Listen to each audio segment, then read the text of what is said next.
Здравейте, приятели! В днешното видео ще се опитаме да направим скрипец, да видим как ще се получи. Разполагаме с ето е този профил и сега го размеряваме. Ето и чертежа, набързо ще ви го покажа. Ето размерите, по които ще се работи и после ще сложим макарите.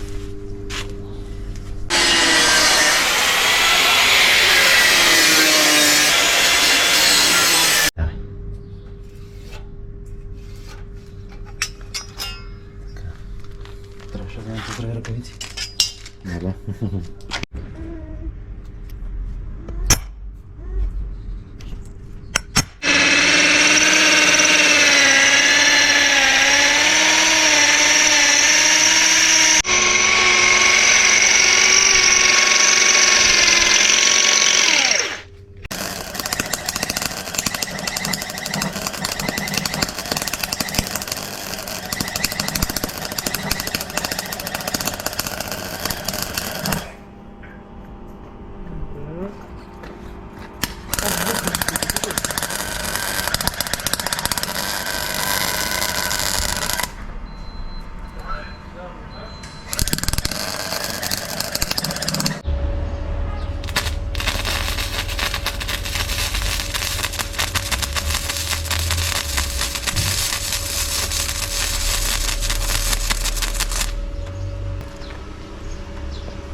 Ето така изглежда основата на скрипеца. Заварена вече. Е от тази страна тук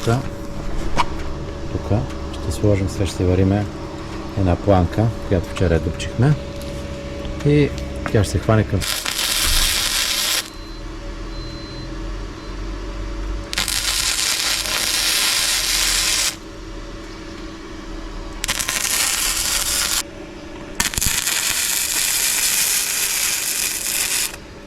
Сега ще отрежем планките за шайбите, рямъчните шайби, където се движи въжето по тях. Ето и тая шина ще ги направи.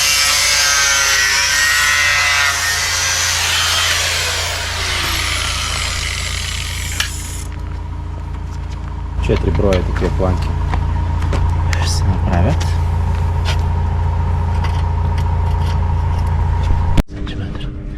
Ето ги планките, готови са за монтаж. Първо ще ги продупчим.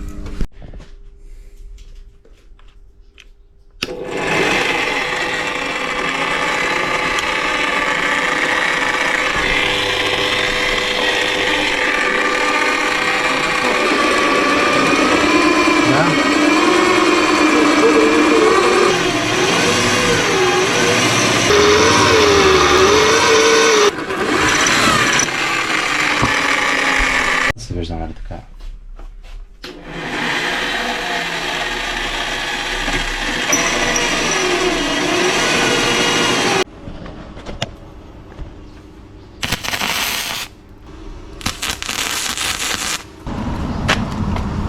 Ето сега прихванахме първата макара навърху, която е.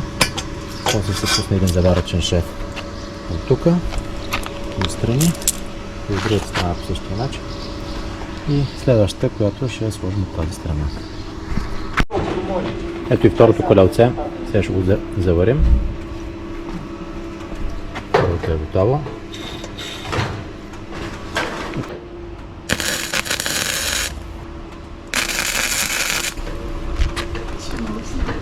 Първо прихващаме, после правим шева.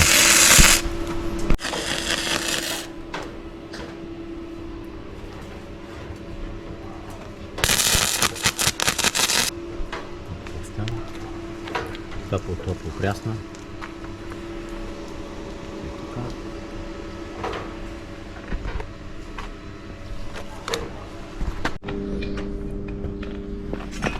Ами ето го, завършен вид скрипеца.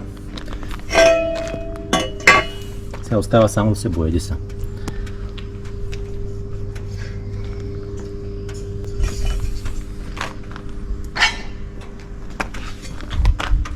И да се монтира, естествено. Ще използваме ето този грунт за черни и цветни метали. Ето е кутията. Тази страна по-добре да се види. Така изглежда грунта. Разбил съм го, разредил съм го и ето започваме да мажем. Най-хубавата художническата част.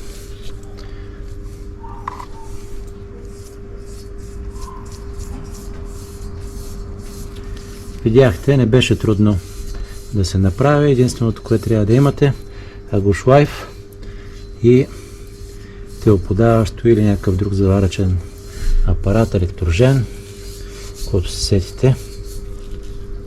И профилите 30 на 40 са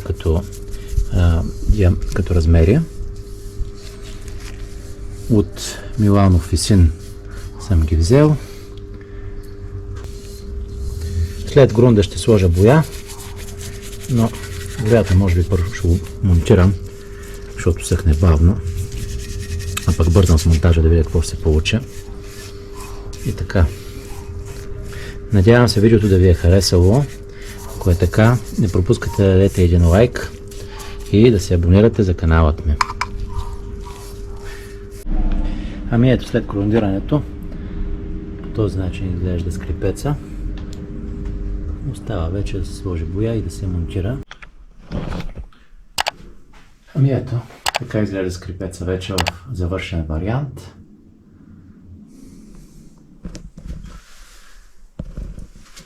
Тук се закача посредством този клип. Тежестите. Ето ги.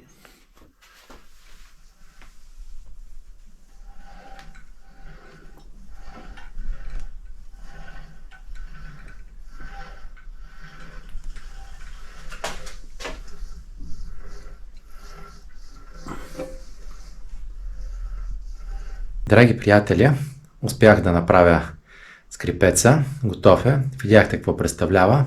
Надявам се видеото да ви е харесало. Ако е така, не пропускайте да дадете един лайк и да се абонирате за каналът ми. До скоро и до нови срещи!